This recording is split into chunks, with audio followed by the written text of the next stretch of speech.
Can't remember when I thought you were what I need. So close if I Good evening, everyone. Welcome back once again to Vicious Rant. So of course, I'm your host, YouTube Miss, signing off and imitate. Never duplicated Superstar Tim Vicious Sin. Phil Raw this week was in Orlando, Florida.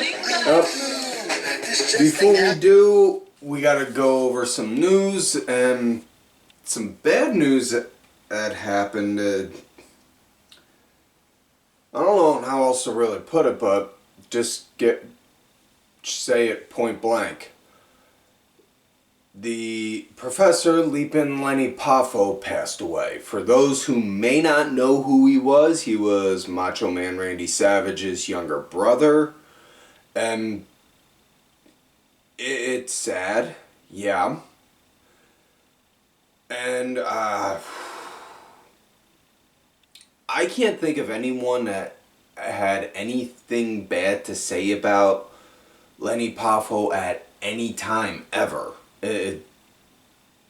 He was one of those guys that was just genuinely liked. I mean, yeah. That's it, point blank. Just, wow, yeah.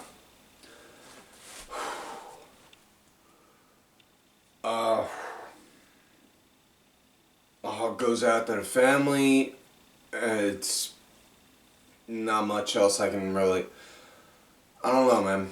Just, it sucks. It feels like if it's one wrestler after another is just, we're losing them. Just feels like we're losing people left and right, and appreciate those you got around you. That's the big thing I can't help but stress more than anything. Just do that, please. So, moving forward from that, it's a hell of a transition, but now we're gonna go and switch gears and talk about last week via the SmackDown Rewind. Big highlights from last week's SmackDown. It was the fallout from Royal Rumble. Ricochet and Braun Strowman had a tag match against Imperium. It was Ludwig Kaiser and Giovanni Vinci. For the tag tournament, Braun and Ricochet got the win. Not much of a shock there. Charlotte defended her SmackDown Women's title against Sonya Deville. Charlotte got the win, but Sonya actually got a chance to have a few minutes to actually shine and not just be like a squash. Ridge Holland and Butch had a match against the Raiders, the Viking Raiders. Raiders got the win. After the match, though, Sheamus and Drew McIntyre came out and beat the holy fucking hell out of them. And that tag match in and of itself was fucking physical. Like, damn. Ooh. Oh, that was a hell of a good match. Fatal 4-way women's match to determine who's going into the women's elimination chamber. It was Shotzi, Shayna Baszler, Zelina Vega, and Natalya. Natalya got the win, much to my personal surprise. It's nothing against Natalya, and make sure I want to try and say this the right way, because I know it's going to come out insultive. Basically, she's like a really good utility worker. Like, that one that you know, okay, we can put her in this match or that match or this angle or that angle for a quick 5-minute round, and then, yeah, that's it. Like, ugh. And the show ended with Roman coming out addressing the bloodline issue, talking about, coming out. Well, I wanted to talk about my WrestleMania opponent, Cody, but I guess y'all want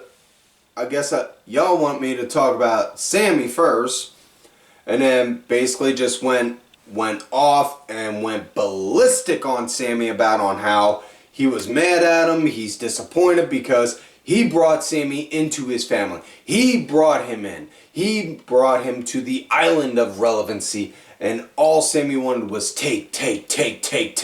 You took from me.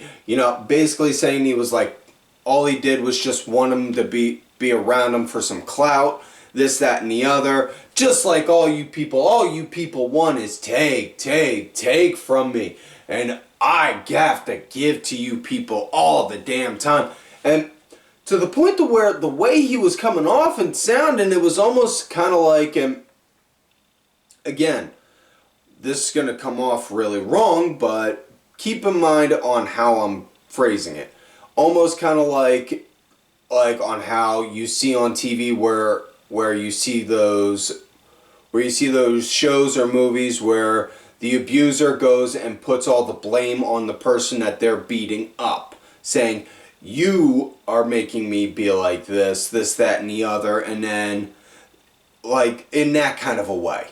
And I just thought that was kind of cool in that sense of Roman having that kind of level on him. Then, as he's going on that, next thing you know, Sammy, boom, right out of nowhere, does a surprise sneak attack. Roman gets the upper hand, beats him up for a bit. Sammy then tries to go and take the chair that Roman has off him, take a swing. Roman gets out of the ring. Sammy gets the mic, then says, Roman, I never wanted anything from you. I loved you, man. I never wanted to take anything from you. But now I do. And I want that undisputed Universal Heavyweight Championship. So come Elimination Chamber, you're mine. Then next thing you know, Jimmy and Solo come out. They beat the holy hell out of Sammy. And just as Solo's about to go and do the kill shot on him, Roman's, whoa, hold it. And then he goes over real nice and slow into the corner that Sammy's in. Barry slams his face up against the turnbuckle. Elimination Chamber, you're mine. I am going to destroy you. I'm going to beat you in front of all of your friends, in front of all of your family, in your home country, in your hometown.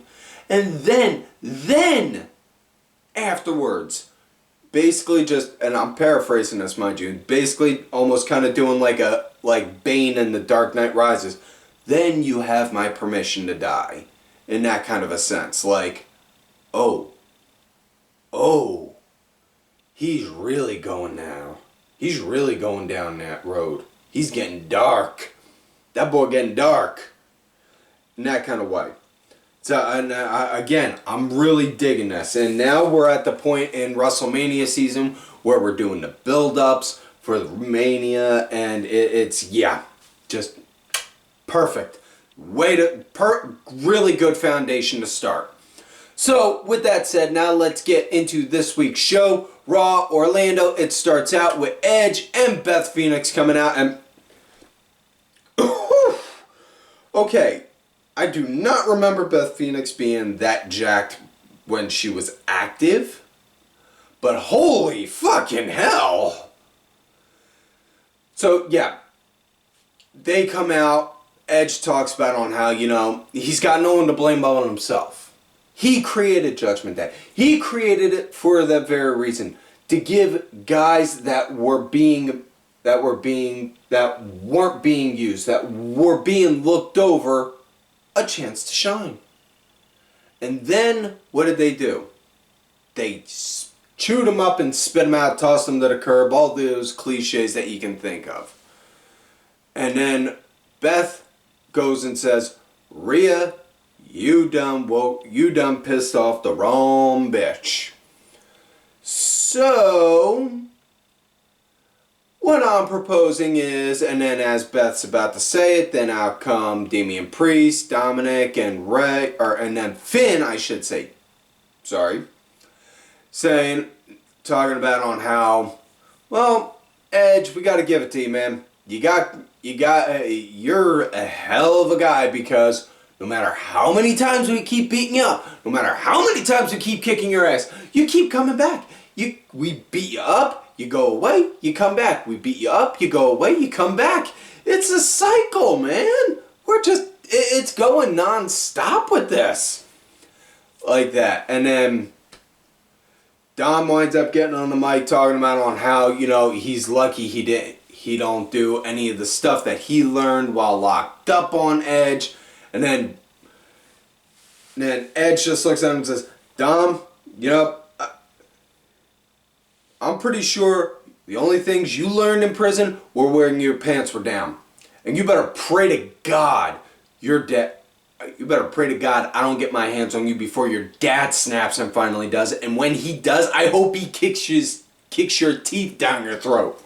Which, okay, the wrestling brain in me is thinking, well, we already have everything set up for a Ray and Dominic match. That could be the starting point for Mania, maybe. Either way, then Edge starts ripping on Finn Balor, talking about on how he looks like he's dressing up like Jamiroquai, and I fucking popped for that. I laughed my ass off hysterically for that. And then I remembered I'm getting more and more grays in my beard every day. Fuck, I'm old. Yeah, so anyways, then Beth finally made the proposal of Finn Balor and Rhea Ripley versus Edge and Beth Phoenix at Elimination Chamber. And then Finn accepted on their behalf, on Rhea's behalf, and then they said, well, that's provided you make it to the chamber. And then the three started to corner the ring. Edge and Beth, they're like, oh, okay, we gonna do this? We gonna do this? Okay. Alright. And then next thing you know, boom, big old scrap fight going on. Angelo Dawkins comes out. He winds up clearing out. He winds up taking out Balor. Edge's work, or not Balor, he takes out Priest. And then Edge takes out Balor. And then they go to corner Dominic. They get Dom. Beth winds up hitting Dominic with a glam slam. During the commercial break, and they showed this on the replay, Adam Pearce forcibly had everyone leave the area except Angelo Dawkins and Damian Priest, which had their match for Elimination Chamber qualifier, which is the first match of the night.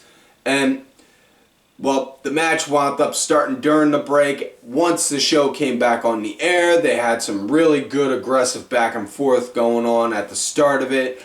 And then Priest, he was more so leading the pace into the break, and then Dawkins was leading post. It was a good match. I thought it was good. Nice opener. Priest wound up getting the end where they were trading punches back and forth with each other, and then Priest just grabbed him by the throat, and then boom, hit him with the south side of heaven. 1, 2, 3. Next up, we got Corbin going against Dexter Lumis, and this came to be because last week Lumis wound up pulling out a hatchet and scared the holy hell out of JBL because he slammed it down right onto JBL's hat, and yeah. So Corbin, he winds up attacking before the bell starts, and then it was basically like a 50-50 kind of style of match where Corbin was leading at the beginning, and then Lumis closed it out at the end. Lumis got the win doing some kind of slam. I don't know the name of it, but later on, they showed a backstage segment between Corbin and JBL. Corbin going on like, hey, I was thinking after I get a shower, we can go out, go and get something to eat, maybe have a few drinks. And then JBL just looking at him, no. Listen, kid, I put my credentials on the line trying to work with you. I main evented WrestleMania. I have sold out arenas all over the world. But you are lucky if you can even get a win. You are ruining my credibility being around you. I'm putting my neck out on the line, my name out there on the line, being with you. No, I'm not doing this no more. I'm done. Goodbye. And JBL just basically leaving like that.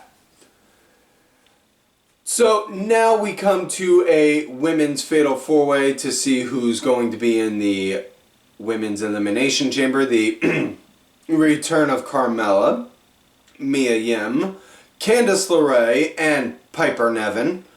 And this was a damn good match. I thought it was pretty good. Mia and Candace right off bat went to go take out Piper. Mella, she was doing good chicken shit heel kind of moves with like ducking in and out at the start of it, just coming in to try and do quick pinfalls. And the way they worked it, the girls were smart, trying to take out Piper, try to take out the big heavy first. You know, and then it kind of worked into, well, everyone had a few minutes to shine on their own for a bit, kind of style. And the one thing that I thought was cool, and it was like a real good, like, kind of friendship moment, kind of, oh, what the hell, was Candace LeRae wound up doing a springboard moonsault on the Piper, went for the cover, and Mia Yim broke it up, and then Candace just looked like, dude, what the fuck? And Mia's just like, whoa, wait, the fuck did I just do? Whoa, listen, wait, let me explain. You know, like, Mia did it, and there was, like, muscle memory, and she wasn't even thinking on it. And then, yeah. Then, Rick Raw, blah, blah, blah. Everything kept going. Match came to an end when Carmella wound up doing a Bronco Buster. Then Piper wound up doing a Cannonball onto Candace. Immediately after that, Mella, boom, pop Piper with a super kick. She's out of the ring. Mia's already knocked out on the outside. Mella then takes the opportunity to go for the cover. 1, 2, 3. So you're a winner. And next one to be in the women's elimination chamber, Carmella. Excuse me. Next up, tag action, Alpha Academy going against Shelton Benjamin and Cedric Alexander with MVP alongside them. So, yeah, possible setup for the Hurt Business reuniting. And, yeah, this was a damn good match. Had a really nice, solid start between Cedric and Chad Gable. Just, god damn, that was really nice. Them two moving back and forth like that. That was quick action. And the best way I could describe this was non-stop action on it. It was just really, it felt like everyone was looking to go and show up saying like, listen, we're here, we mean business. You want to see what we can make? You want to see what all four of us can do? Watch. Hold this beer and watch. It was like one of that. Match came to an end when Shelton Benjamin hit the lumbar check onto Gable. 1, 2, 3. Afterwards, MVP came in with the boys like, yeah, let's raise our hands, celebrate the night. Next up, we got Chelsea Green coming out, having a match. She's, like I said, she returned at the Rumble. Last week, she kind of did like a little bit of a Karen thing, saying I was told I was going to have a private dressing room and this and this and this.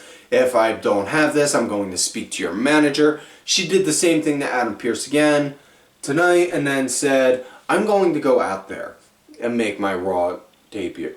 I expect to have an opponent. Otherwise, I will speak to your manager. You know, at some point, Adam Pearce has to have the coolest and most pain-in-the-ass job on TV. On WWE TV. Yeah. So, Chelsea Green comes out. She's all set and ready to go for her match. And who does she get? Asuka. Yep, and it's evil clown Asuka. Yeah, I'm definitely.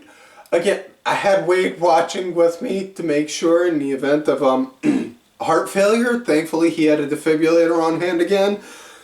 Need to talk to my cardiologist and get a higher dosage on the heart medication. Yeah.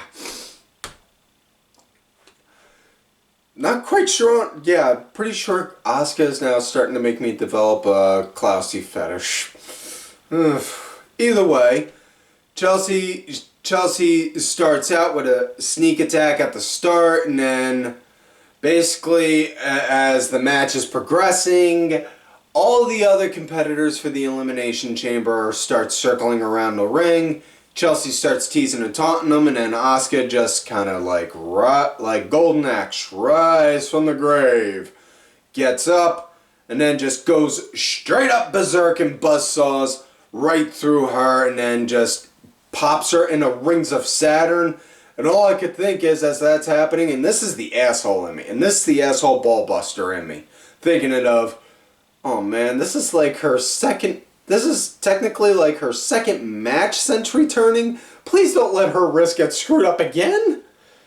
Thankfully it didn't. But yeah. Yeah. That happened. Asuka got the win. Whew. Yeah.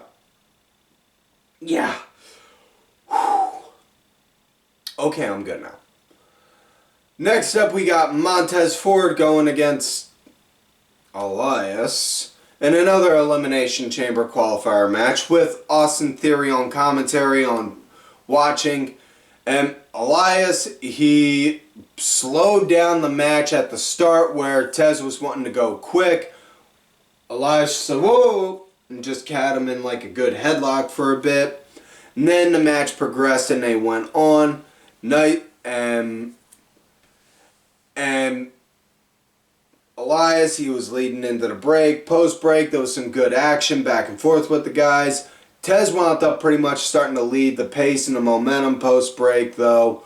He got the win. Tez wound up building a comeback. Did a over the ring post dive to the outside, picked him up, tossed him back in, then did the frog splash. Afterwards, then Theory goes out there, who was out there doing commentary, taunting Tez. Yes, my title is mine. You ain't getting this from me. You can be in the chamber all you want, but you ain't getting it. And then Seth, boom! Seth comes out of nowhere, winds up knocking Theory down on his ass, and then gets a running start, curb stomps his ass, and then, yeah. So now we come to main event of the night. Bayley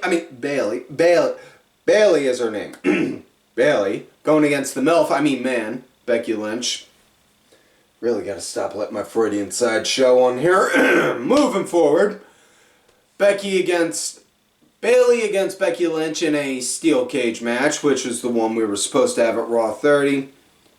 And really nice little bit of a tussle at the start with Becky being the aggressor, just basically kind of going as like that angry wife of, you wanted to go and look at my man? You wanted to go and I fucked my man? Oh, no, honey. You don't get to do that shit. Basically kind of going like that and just like... And that just brought back that opened up the floodgate to a whole lot of memories. Just thinking, you know what? I grew up around a lot of angry Irish women that were like that. Yeah. That's all I'm going to leave that at. But... nice action going back and forth with each other. Really dug it. This was a damn good cage match. I'm not saying it's like in my top 10 or 20, but it was a good match. As the match was going on, Dakota, she had a crutch on her for an injured knee.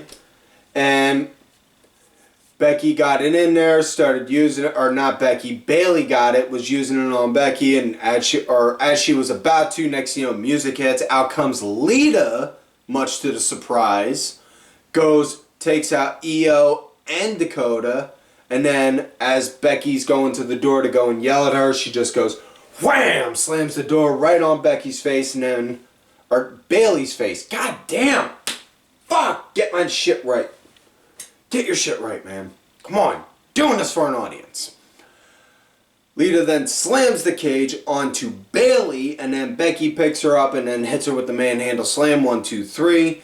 And then afterwards, Lita and Becky embrace. They're like, ha ha ha ha ha, pointing and laughing at them. Again, wheels in the head turning. Possible either women. Maybe you could chalk this up to fantasy booking, but it's wheels in my head turning. Possibly maybe a women's tag title match with them too, or trios match, and they bring Trish along Trish Stratus along for the ride. I don't know. That's just yeah. So either way, that is it for this week's show, folks. So please don't forget to like the video, subscribe to the channel, go back, watch some of the episodes when you can. Excuse me. Look for me on the Twitter at TimVicious.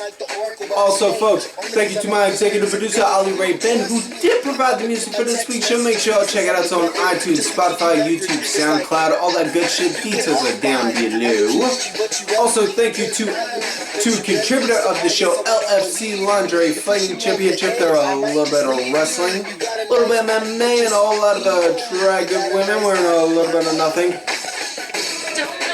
Also, don't forget to check out whataminute.net for some Vicious Rants apparel. Help support the show.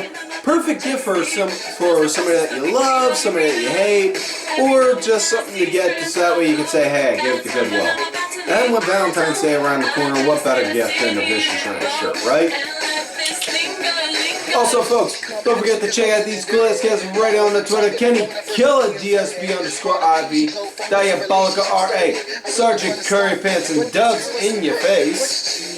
And folks, like I always say, you love me great, you hate me. Fuck you.